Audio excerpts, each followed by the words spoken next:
YouTube! Happy Veganuary!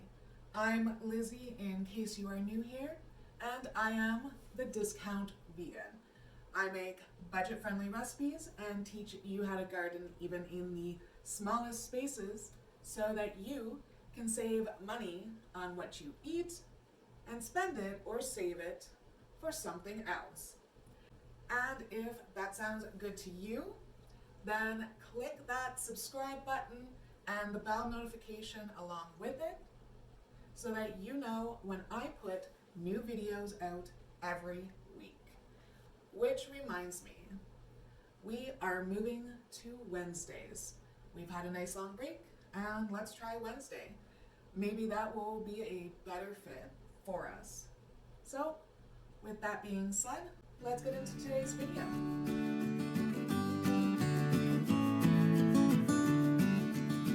Okay, so it is January.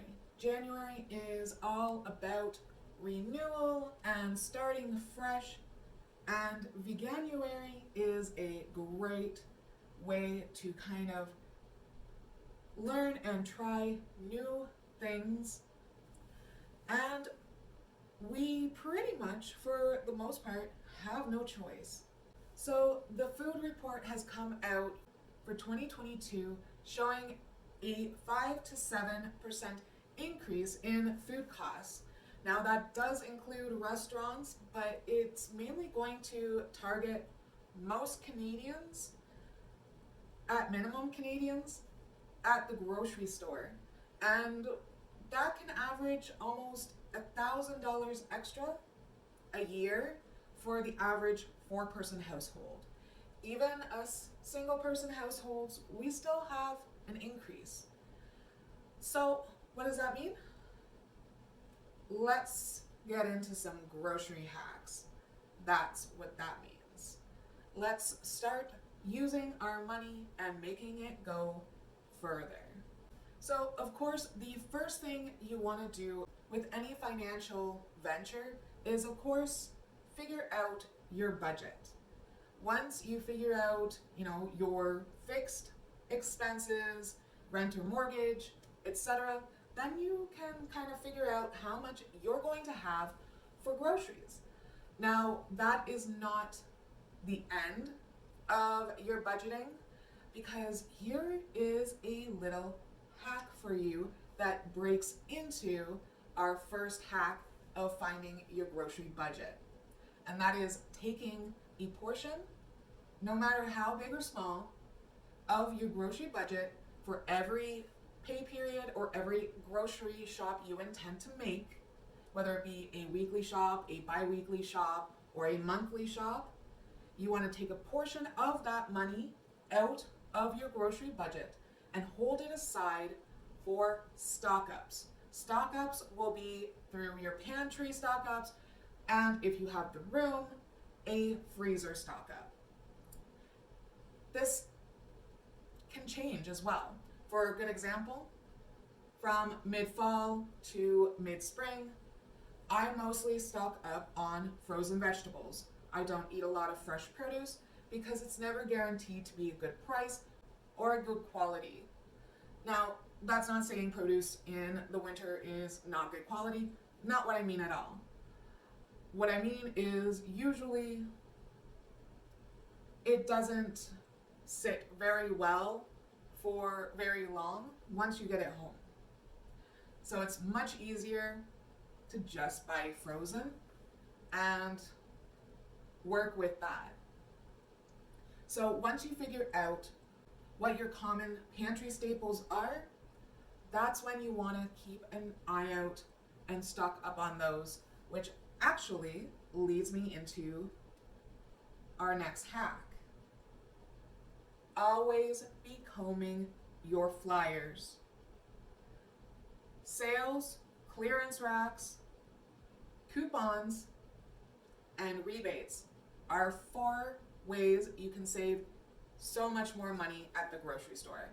We all know to look at the flyers, but some of us forget the fact that coupons, rebates in general, and rebate apps, now that we are so technologically advanced and have smartphones from the age of toddler for some people. All of these will give us either money back or an instant money savings.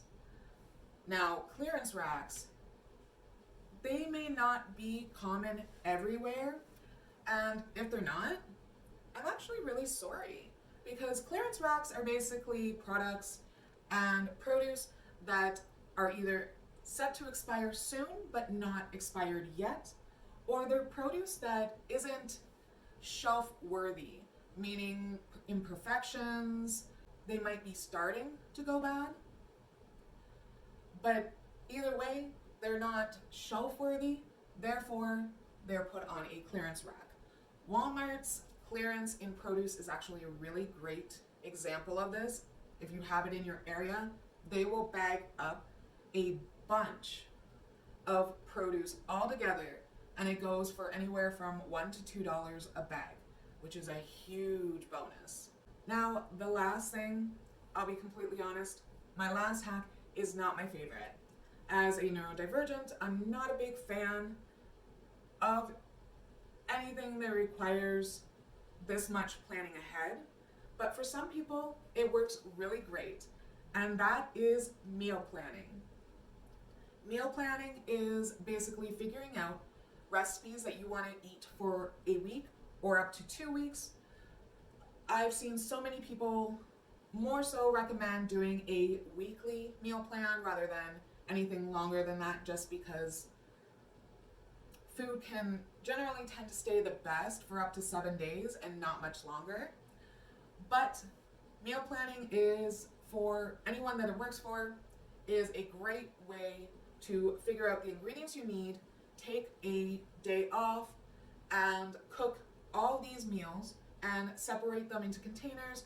That way you don't have excess trips to the grocery store during the week for ingredients you may have forgotten or anything like that.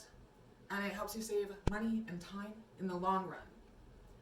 But like I said, if you're someone like me, I'm neurodivergent, I never know if a fixation food is going to all of a sudden not be okay with me. So that's not something I always do, but it is an option for you. And all those tips, all those hacks are just breaking the surface. So if you enjoyed this really quick video on some grocery hacks to save you money in this upcoming year as the grocery prices and food prices increase, please remember to click the subscribe button if you haven't already. I'll have a link to the blog post down below in the description box so that you can read a little bit more. I also have some links in that post that will take you to some great online shops if you're not in an area that can accommodate the vegan foods that you would like to have. There's always the online shopping option for those if you can. So if you haven't already, click the subscribe button, add the bell notification to let you know when I've posted every week. And that is all for today's video. Thank you so much for watching, and I will see you in the next video. Bye!